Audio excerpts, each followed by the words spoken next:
Estoy con internet prestado, entonces vamos a ver cómo nos va. Vamos a orar para encomendar este tiempo en las manos del Señor. Amoroso Dios y Padre Santo, alabamos y bendecimos tu nombre en esta mañana todavía. Queremos clamar delante de tu presencia, de que por favor tu palabra sea la autoridad en esta mañana, Señor. Queremos apelar a ella, queremos que estés tú hablándonos a través de ella, guiándonos a través de tu Santo Espíritu, Señor. Podamos tener corazones dispuestos para escuchar lo que tú nos quieres hablar en este día. Entonces clamamos a ti pues, por la dirección y guía. En el nombre de ti, amado nuestro gran Dios y Salvador Jesucristo. Amén. Mis amados hermanos, quería empezar haciendo una pregunta y es, ¿quién de nosotros en algún momento ha tenido problemas con el orgullo? ¿Quién de nosotros en algún momento ha tenido problemas con el orgullo? Y yo creo que, si somos honestos, creo que todos en algún momento hemos tenido problemas con ese pecado. Y yo quisiera que en este día habláramos un poquito de ese orgullo, pero en relación al orgullo religioso. El título que le he puesto al mensaje es Peligro del orgullo religioso. Quiero invitarles a abrir nuestras Biblias en Romanos y en un momento vamos a estar desarrollando algunos puntos sobre este tema. Entonces les invito a abrir nuestras Biblias en Romanos para empezar.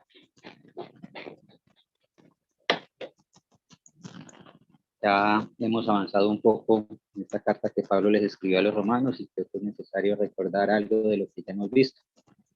Estuvimos viendo cómo Pablo se presenta como un siervo de Jesucristo y con un llamado al apostolado para predicar el Evangelio. Hemos hablado un poco del Evangelio, hemos dicho de que la esencia del Evangelio es el Señor Jesucristo, que fue prometido por Dios desde la antigüedad a través de las Escrituras, que vino del linaje de David, que fue declarado hijo de Dios con poder a través de la resurrección de entre los muertos. También estuvimos viendo, en el capítulo 1, estuvimos viendo los privilegios para los romanos, en particular a quienes fue dirigida esta carta, los privilegios de haber confiado, de haber creído, de haber recibido la gracia de Dios a través de la obra redentora de Jesucristo. Estuvimos viendo de que son llamados de propiedad de Jesucristo, son llamados amados por Dios, son llamados santos, y que todos esos privilegios los tenemos nosotros hoy como hijos de Dios. También estuvimos viendo el deseo que tenía Pablo de ir hasta Roma, y Pablo concluye la introducción a esta carta hablando del poder que tiene el Evangelio. Leo textualmente los versículos 16 y 17 del capítulo 1, porque no me avergüenzo del Evangelio, porque es poder de Dios para salvación a todo aquel que cree. Y yo tengo subrayadita esa frasecita, todo aquel que cree, al judío primeramente y también al griego. Dice por versículo 17, porque en el Evangelio la justicia de Dios se revela por fe y para fe, como está escrito, mas el justo por la fe vivirá. Y entonces es bien interesante de que cuando pensamos en que el Evangelio es poderoso, es poder de Dios para salvación, y es la forma en que Pablo concluye la introducción, y a partir de ahí, a partir del versículo 18, Pablo se va a dirigir a la humanidad y va básicamente a dar un diagnóstico de cuál es la condición de la humanidad. Y dijimos en ese entonces de que Pablo se dirige primero a aquellas personas que andan sin Dios y sin ley. Y vimos cómo por no haber tenido en cuenta a Dios, por no haber tenido en cuenta de lo que Dios se conoce, su eterno poder, su deidad, que son reveladas claramente a través de las cosas hechas, a través de la creación. Por cuanto ellos no le tuvieron en cuenta, Dios los fue entregando en una cadena que va descendiendo. Es como pensar en una escalera de caracol que va descendiendo y cada vez se fueron sumergiendo más y más y más en sus pecados. Pero lo que más resaltábamos en ese entonces era de que era Dios el que los iba entregando sucesivamente a esa decadencia total en la que ellos estaban sumergiendo. Terminando el capítulo 1, iniciando el 2, Pablo se va a dirigir a esas personas moralistas, aquellas personas que dicen no necesitar de Dios porque no hacen nada mal, no matan, no roban y llevan una vida justa. Son aquellas personas que cuando nosotros las vemos, ser cristianos, le falta todo. Pablo se dirige a ellos y básicamente les dice, vean, ustedes no hacen lo mismo que hacen los del primer grupo, pero en sus corazones cometen los mismos pecados. Por ese motivo, también van a tener que enfrentar el juicio de Dios. Y estuvimos viendo a partir del versículo 11, la última vez que estuvimos hablando de esta carta, cómo Pablo va cambiando ya de esas personas moralistas, de esas personas que están sucumbidos en el pecado, que viven sin Dios y sin ley, se va tornando hacia los judíos, y entre el 11 y el 16 de moralistas a judíos. Y es interesante que entre el versículo 12 y el 16 vino la palabra ley 11 veces. Y hoy vamos a estar viendo los versículos del 17 en adelante. Y allí también vamos a ver que aparece la palabra ley otras 11 veces. Cuando nosotros hablamos de la ley, en términos generales, se refiere a los primeros 5 libros de la Biblia. Los primeros 5 libros de la Biblia. Y muy particularmente a lo que se conoce como el Decálogo de Moisés. Cuando nosotros miramos en el Antiguo Testamento, particularmente los primeros 5, aparecen 613 mandamientos. 613 mandamientos. Y el judío se sentía orgulloso de tener esos mandamientos. Y de ahí viene el título de este mensaje, el peligro del orgullo religioso. Y ya con esto en mente quiero invitarles a que vamos a abordar el primer punto. El primer punto lo he titulado predican, pero no aplican. Entonces, una forma de reconocer el orgullo religioso es cuando se predica, pero no se aplica. Yo les invito a que nos ubiquemos en Romanos, capítulo 2, versos 17 al 23.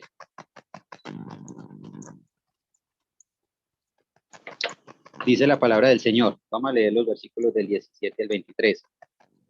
He aquí tú tienes el sobrenombre de judío y te apoyas en la ley y te glorías en Dios y conoces su voluntad e instruido por la ley aprueba lo mejor y confías en que eres guía de los ciegos, luz de los que están en tinieblas, instructor de los indoctos, maestro de niños, que tienes en la ley la forma de la ciencia y de la verdad. Tú pues que enseñas a otro.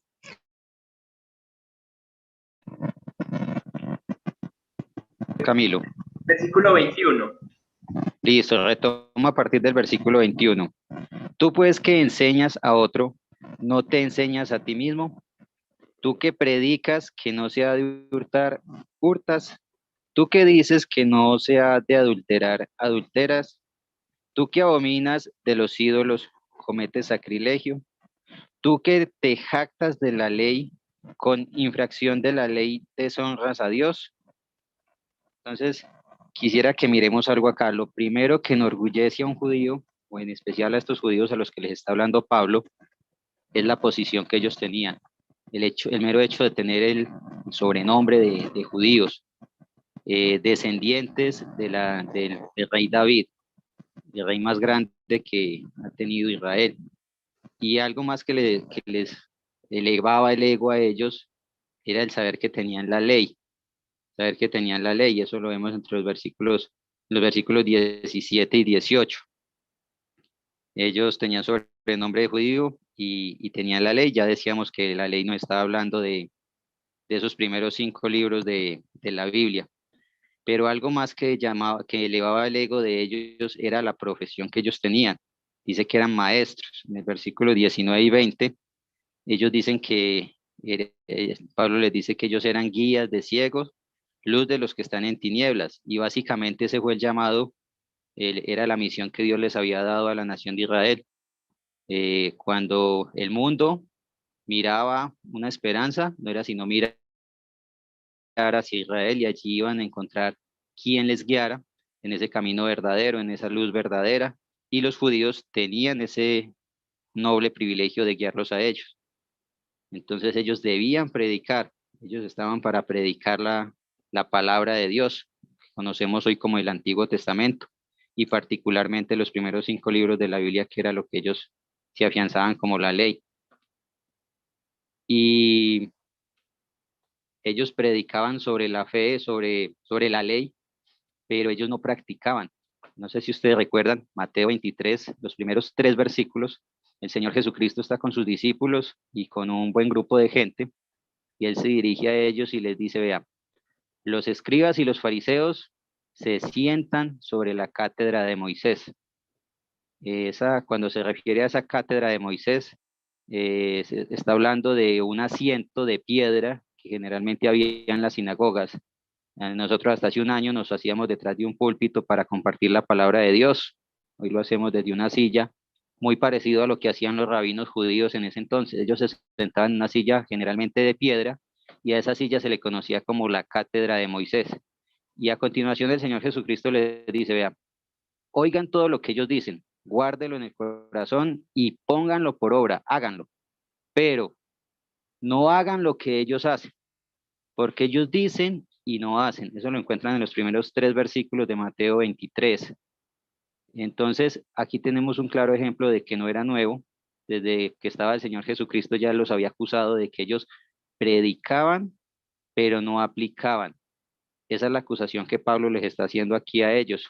Ustedes se sienten orgullosos de ser judíos, se sienten orgullosos de tener la palabra de Dios en su mano, se sienten orgullosos de enseñarlas a los demás, pero ustedes no la están poniendo por obra. Ustedes no la están poniendo por obra. De hecho, a partir del versículo 20, a partir del versículo 21, Él les va a echar en cara todo lo que ellos predican, pero no hacen. Él les va a decir que ellos conocen la voluntad de Dios, la enseñan a los demás, pero ellos no son un ejemplo de ello.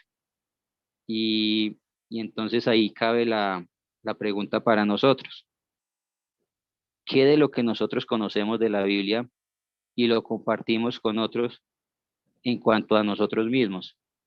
Pablo les está acusando de que ellos predican a los demás, pero que no se predican, no se enseñan a sí mismos. Dice, versículo 21, tú pues que enseñas a otro, no te enseñas a ti mismo. Cuando nosotros vamos a la palabra del Señor, el mensaje es primero para cada uno de nosotros, y es necesario que nosotros pongamos por obra lo que el Señor nos está mandando a hacer antes de compartirlo con los demás. Entonces, así como le sucedía a estos judíos en los tiempos de Pablo, así mismo podemos estar cayendo nosotros en orgullo religioso. Podemos sentirnos orgullosos de tener una versión de la Biblia, una de las mejores, la Thompson, o una muy buena Biblia de estudio, de cargarla debajo del brazo, aunque ya hace más de un año que no salimos con ellas, pero podemos sentirnos orgullosos de ello. Podemos sentirnos orgullosos de llamarnos a nosotros mismos cristianos. Podemos sentirnos orgullosos de poder abrir la Biblia y enseñarle a otros. He tenido la experiencia estos últimos viernes de compartir la palabra del Señor con 2 jovencitos. Y entonces cuando ellos hacen preguntas, por la gracia de Dios, uno sabe dónde ir y buscar en la Biblia. Y entonces ellos dicen, wow, ¿y usted cómo hace para hacer eso? Digo, no, es por el tiempo que Dios nos ha permitido estudiar la Biblia. Entonces muchas veces nosotros podemos con esos comentarios ir elevando nuestro ego, y eso en vez de causar bien va a causar mal. ¿A dónde nos va a llevar este orgullo? Nos va a llevar a perder nuestro testimonio, y ese es nuestro segundo punto. Pérdida del testimonio. Ya vimos el primer punto, predican, pero no aplican. Y el segundo punto entonces es que se pierde el testimonio. Entonces, ¿cómo identificar el peligro del orgullo religioso? Primero, se predica y no se aplica. Segundo, se pierde el testimonio. Vamos a mirar el versículo 24. Dice la palabra de Dios, porque como está escrito, el nombre de Dios es blasfemado entre los gentiles por causa de vosotros. Recuerden, Pablo le está hablando a judíos, judíos religiosos. Y aquí está citando un pasaje que está en Isaías 52:5. No es algo nuevo. Ya el Señor a través del profeta Isaías les había llamado la atención exactamente por lo mismo. Dice que el nombre del Señor es blasfemado, el nombre del Señor es insultado a causa de los judíos. Y nosotros podemos pensar también en nosotros mismos cuando alguien nos ve, qué pensamiento viene acerca de Dios. O sea, cuando alguien me ve a mí, que me identifico como cristiano, ¿cuál es la imagen que esa persona que nunca ha visto la Biblia, que no tiene un conocimiento de Dios mínimo, cuál es la imagen que esa persona se hace de Dios? Porque nosotros estamos sobre esta tierra para hacer luz del mundo, para reflejar a la persona y la obra de nuestro Señor Jesucristo. Y alguien decía de que posiblemente la única Biblia que algunos vayan a leer en su vida va a ser la vida de los creyentes. Entonces, si pensáramos en eso por un momento, esas personas que nos están viendo a nosotros, ¿qué imagen se están haciendo de Dios? ¿Qué imagen se están haciendo de Dios? Es triste cuando vemos nosotros a veces eh, padres que no actúan como es digno de un papá y luego a esa persona se le habla del amor del Padre Celestial. Esa persona tiene un corazón endurecido, porque ese hombre como padre ha de alguna manera distorsionado la imagen de lo que debería ser un padre. Y cuando a esa persona se le habla del Padre Celestial, entonces inmediatamente lo relaciona con el padre que a esa persona le tocó. Entonces es muy importante nuestro testimonio. Yo sé que muchos hoy en día decimos, no, es que yo no vivo por lo que digan los demás. Y eso es cierto. Pero lo que nosotros hacemos, la forma en que vivimos, sí afecta, sí afecta. Muchas veces la decisión de una persona.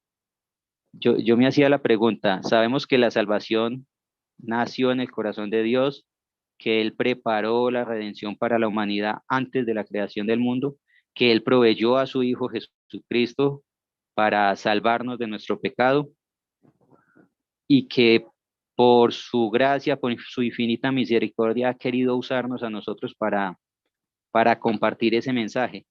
Pero ¿qué pasaría si la salvación de nuestros seres queridos dependiera única y exclusivamente de nosotros? ¿Qué pasaría si la salvación viene en este momento a mi mente, mi padre, eh, por quien oro para que el Señor toque su corazón duro? ¿Qué pasaría si la salvación de este hombre dependiera única y exclusivamente de mi forma de vivir, del testimonio que yo dé de Dios? ¿Será que hay posibilidad que esas personas lleguen a creer? ¿O será que nosotros estamos entorpeciendo la obra del Espíritu Santo con nuestra forma de vivir? Entonces, el llamado aquí en este punto es que nosotros a nosotros no nos aplique este pasaje como lo hizo Pablo con los judíos, que el nombre de Dios es blasfemado, insultado, menospreciado a causa de esos judíos orgullosos, a causa de esos judíos que se sentían con el ego elevado porque tenían la Biblia en su mano. Entonces, debemos ser muy cuidadosos con ello. Y esto nos lleva a, bueno, antes de pasar al siguiente punto, quisiera leer a favor de ustedes un par de pasajes que hablan de este tema. Dice, no sean avergonzados por causa mía los que en ti confían, oh Señor Jehová de los ejércitos. No sean confundidos por mí los que te buscan, oh Dios de Israel. Esto lo encontramos en el Salmo 69:6. Vuelvo y lo leo. No sean avergonzados por causa mía los que en ti confían, oh Señor Jehová de los ejércitos. No sean confundidos por mí los que te buscan, oh Dios de Israel. Yo creo que esta debe ser una oración todos los días para nosotros. Que nuestro testimonio no cause confusión a aquellas personas que están empezando en los caminos del Señor. o aquellas personas que están empezando a escuchar. Por el contrario, que podamos decir como lo dijo Pablo, la primera carta que les escribió a los Corintios 11:1. Sed imitadores de mí, así como yo de Cristo. Qué privilegio sería que nosotros cada vez que nos podamos presentar y cada vez que presentemos el Evangelio le podamos decir a la persona, mire, hagan lo que yo hago. Mírenme cómo actúo yo, miren cómo vivo yo y hagan ustedes lo mismo, porque así vivió Jesucristo. Así es como a él le gusta que usted y yo vivamos. Yo creo que esas palabras son demasiado grandes para nosotros. Entonces, ¿qué hacer para saber que una persona tiene o está bajo el orgullo religioso? Se hace necesario hacer una prueba de autenticidad. Y eso lo vemos a partir del versículo 25.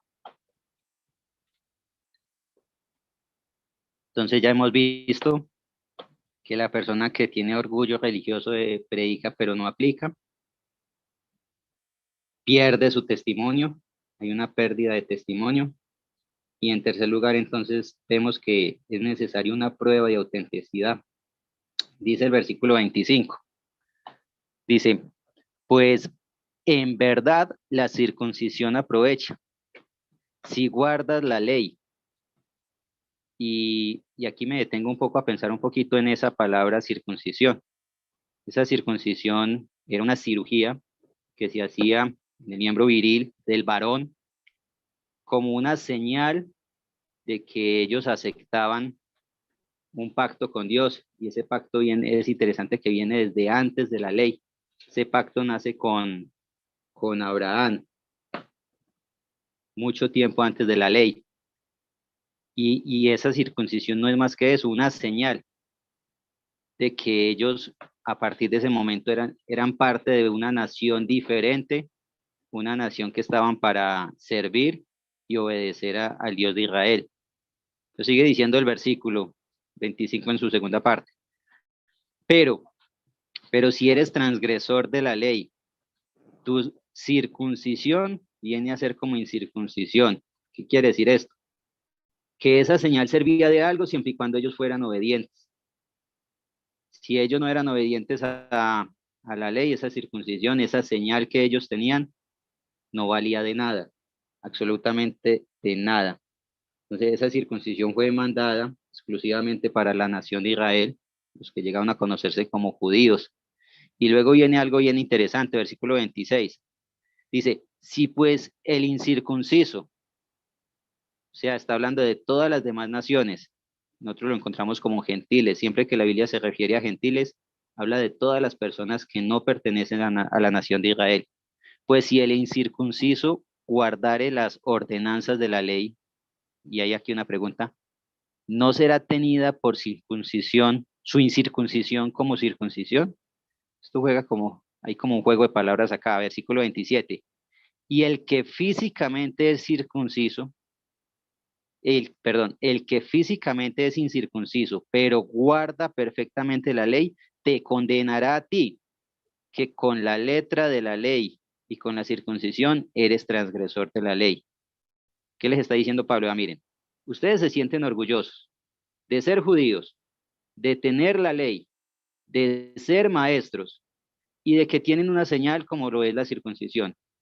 Pero yo les digo, si alguien que no es circuncidado guarda por naturaleza la ley, y algo de eso estuvimos viendo en los versículos del 11 al 16 la vez anterior, entonces esa persona te va a condenar a ti. Ojo, aquí no está diciendo que esa persona se va a salvar por guardar esa ley, ni tampoco le está diciendo a los judíos que si ellos guardan la ley se van a salvar, porque el propósito de la ley es decir en qué estamos fallando, qué es lo bueno y qué es lo malo, pero en ningún momento la ley fue dada con el propósito de salvar a alguien. La ley lo que hacía y hace para algunos judíos hasta el día de hoy siguen tratando de guardarla. La ley lo que hace es decir qué está malo y qué está bien. Ese es el propósito de la ley, para cuando viniera el Señor Jesucristo trayendo su gracia, entonces pudiéramos acogernos a ella y llegar a ser salvos. La ley daba también algunos ritos o algunas costumbres, se celebraban algunas cosas particularmente cada año con las cuales como lo era el derramamiento de sangre, se cubrían los pecados por determinado tiempo. Se cubrían los pecados por determinado tiempo. Pero cuando el Señor...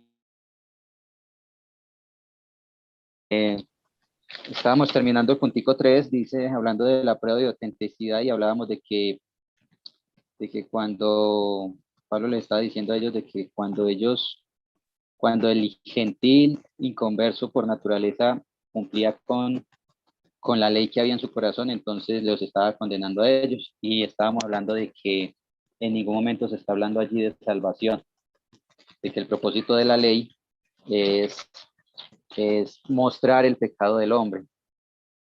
Y quisiera pasar al cuarto punto, y hablamos allí de pretensiones equivocadas. O sea, cuando hay orgullo espiritual, esto nos puede llevar a, pues primero, una pérdida de testimonio, luego lo que veíamos ahorita de una pérdida es necesaria una prueba de autenticidad, y de allí salen algunas pretensiones equivocadas, las cuales las vamos a estar viendo. Versículo 29, la primera parte. Sino que es judío el que lo es en lo interior. La circuncisión es la del corazón. Ahí concluíamos el punto anterior. Dice, en espíritu, no en letra. No en letra, no por lo que hay escrito, sino por lo que hay en el corazón, y es un espacio que solo Dios lo puede ocupar. Y entonces cuando el judío, cuando el orgulloso religioso se ve confrontado con esta verdad, entonces de allí surgen unas pretensiones equivocadas. Yo les invito a mirar el capítulo 3, a partir del versículo 3. Dice, ¿qué pues? Si alguno de ellos, hablando de los judíos, han sido incrédulos, su incredulidad habrá hecho nula la fidelidad de Dios. Contesta Pablo, de ninguna manera. Antes bien, sea Dios veraz y todo hombre mentiroso, como está escrito, para que sean justificados en tus palabras y venzas cuando fueres juzgado. Es una cita del Salmo 51, donde David está haciendo una confesión a causa de su pecado. Dice el versículo 5, si nuestra injusticia hace resaltar la injusticia de Dios, ¿qué diremos? ¿Será injusto Dios? Bueno, estamos en el punto número 3. Dijimos de que algunas personas concluyen equivocadamente, hagamos males para que vengan bienes. Estos son pretensiones equivocadas. Pablo deja claro, en un paréntesis que él abre, en el versículo 8 dice, ¿por qué no decir cómo se nos calumnia? O sea, a Pablo le estaban calumniando de que algunos están diciendo, dice, algunos están hablando y ya es claro que hay una condenación sobre ellos, dice literalmente el versículo 8. Como se nos calumnia y como algunos cuya condenación es justa. O sea, aquellas personas que estaban calumniando a Pablo tenían una justa condenación encima. Afirman que nosotros decimos, hagamos males para que vengan bienes. O sea, estaba diciendo que Pablo, con su predicación de la gracia, estaba diciendo, hagamos males para que vengan bienes, porque los males nuestros pecados, hacen resaltar la justicia de Dios. Pero Pablo deja bien en claro de que si Dios no juzga el pecado, entonces ¿cómo se resaltará su justicia? Y este punto ataca claramente nuestra seguridad de salvación. O sea, muchas veces a nosotros el día de hoy se nos critica y se nos calumnia de que cuando enseñamos y enfatizamos la gracia de Dios, entonces estamos promoviendo una vida falta de santidad, una vida liviana, un vivir cristiano liviano. Y era básicamente de lo que se le estaba acusando a Pablo, le estaba acusando. pero Pablo va a dejar bien en claro de que esos que estaban haciendo esa acusación son personas que ya tienen una condenación encima, y lo deja claro en versículo 6, dice, en ninguna manera, de otro modo, ¿cómo juzgará Dios al mundo? Entonces, cuando Dios juzga al mundo, lo que resalta de él es su justicia. Y de hecho, cuando él juzga, cuando él nos da la salvación a nosotros, no lo hace gratis, no lo hace pasando por encima de su justicia. Él lo hace a través del Señor Jesucristo. Él derrama el juicio que debía estar sobre nosotros, lo derrama sobre el Señor Jesucristo. Todas las maldades que nosotros hemos cometido durante toda nuestra vida, Él no las ha pasado por alto, y mucho menos que nos esté haciendo un llamado a seguir viviendo en esa vida para que así se siga resaltando la justicia y la gracia de Dios. En ninguna manera. Ese juicio fue derramado sobre el Señor Jesucristo, y es así como nosotros llegamos a ser parte de la familia de Dios. Entonces, esas pretensiones que ellos tenían son equivocadas. Por eso Pablo en el versículo 5 deja claro de que él está hablando como hombre cuando él dice que si será injusto Dios, que castiga al pecador cuando con su pecado está haciendo resaltar su gloria. Entonces, deja claro que de ningún modo. Entonces, yo quiero pensar aquí un poco en cuanto a esa seguridad de salvación que nosotros tenemos, y quiero simplemente traer a la memoria Juan 3:16. Dice la palabra de Dios en Juan 3:16, porque de tal manera amó Dios al mundo, que ha dado a su Hijo unigénito, para que todo aquel que en él crea no se pierda, mas tenga vida eterna. Y yo les invito a que subrayen esa palabrita eterna. Si esa vida es eterna, nada ni nadie la puede quitar, la puede cambiar. Algo que es eterno no tiene retroceso. Pues en eso descansa la salvación de nosotros como hijos de Dios. Otro pasaje es Juan 1:12. En Juan 1:12 dice la palabra del Señor que vino a los suyos, hablando desde el 11, vino a los suyos y los suyos no le recibieron, pero dice, más a todos los que le recibieron, a los que creen. Otra palabrita más allá, de los que creen en su nombre, Dios les dio la potestad, el derecho, la autoridad de llegar a ser hijos de Dios. Hijos de Dios. Entonces, si usted y yo tenemos en cuenta esas dos palabritas, y cuando confiamos en el Señor Jesucristo somos hijos de Dios y tenemos vida eterna, creo que sobre ello debe descansar nuestra seguridad de salvación. Y con eso podemos desechar todas las pretensiones equivocadas de que si somos hijos podemos vivir como nos dé la gana. Entonces, no. Un verdadero hijo vive para agradar a su padre. Un verdadero hijo vive con un testimonio que honre la vida eterna que ha recibido. Cuando no es de esa forma, muy probablemente estamos hablando de alguien que es un religioso, orgulloso, pero que está perdido como los demás. En ese caso es necesario el arrepentimiento, confesar esos pecados y pedirle perdón a Dios.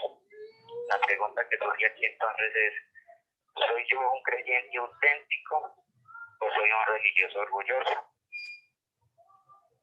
¿Soy un creyente auténtico o un religioso orgulloso? Cuando hablo de creyente auténtico no quiere decir que digan creyentes falsos, no los hay, sino de que algunos se presentan como creyentes, pero en realidad son religiosos orgullosos. Y quisiera concluir con un par de versículos que pasé por encima hace un momento. Lo hice a propósito y ahí vamos a ver como conclusión el privilegio de la autenticidad. Quisiera que nos devolvamos ahí al versículo 29 del capítulo 2, en la parte B. Termina el versículo 29 diciendo, la alabanza del cual no viene de los hombres, sino de Dios. ¿Cómo así? Sí. La alabanza del judío auténtico no venía de los hombres. La alabanza del judío auténtico venía de Dios. Y igualmente sucede para nosotros como creyentes. Nosotros no estamos para que el hombre nos alabe. Nosotros estamos para ser alabados por Dios. Y mientras estemos aquí, guardar corazón humilde y arrepentido. ¿Qué más sigue diciendo? Versículo 3, los primeros versículos dice, ¿qué ventaja tiene pues el judío? ¿O qué ¿O de qué aprovecha la circuncisión? Pablo va a responder, mucho, en todas maneras. Primero, ciertamente, que les fue confiada la palabra de Dios. Al judío le fue confiada la palabra de Dios. Y recuerden que al principio les citaba a Mateo 23 los primeros 3 versículos. El mismo Señor Jesucristo les dijo, miren, cuando ustedes vean a un líder espiritual sentado allá en la cátedra de Moisés, óiganlo, guarden lo que él les dice y háganlo. ¿Por qué? Porque es palabra de Dios. Entonces, cuando nosotros hoy vemos a un hombre que está hablando en la Biblia, ya hemos hablado del error de tener un mal testimonio, pero cuando habla la palabra de Dios, oigámoslo y hagamos lo que la palabra de Dios manda. O sea, y nosotros como hijos de Dios es el privilegio que tenemos.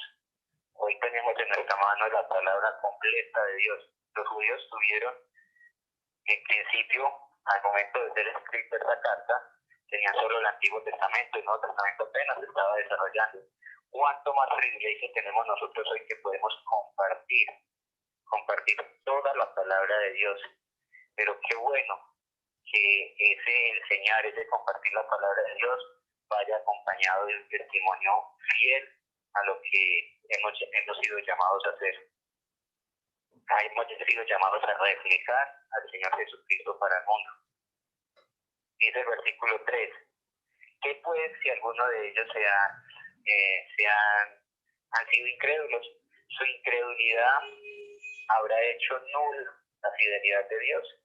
Ya sabemos que de ninguna manera. Termino con 2 versículos que leo a favor de ustedes. Dice, primero está en Proverbios 16:7, dice, cuando los caminos del hombre son agradables a Jehová, aún a sus enemigos hace estar en paz con él. Qué bendición la que encontramos aquí. Dice que cuando nosotros vivimos conforme a lo que a Dios le gusta, aún a nuestros enemigos hace estar en paz con nosotros. Y termino con segunda de Pablo a Timoteo, capítulo 2, versículo 15.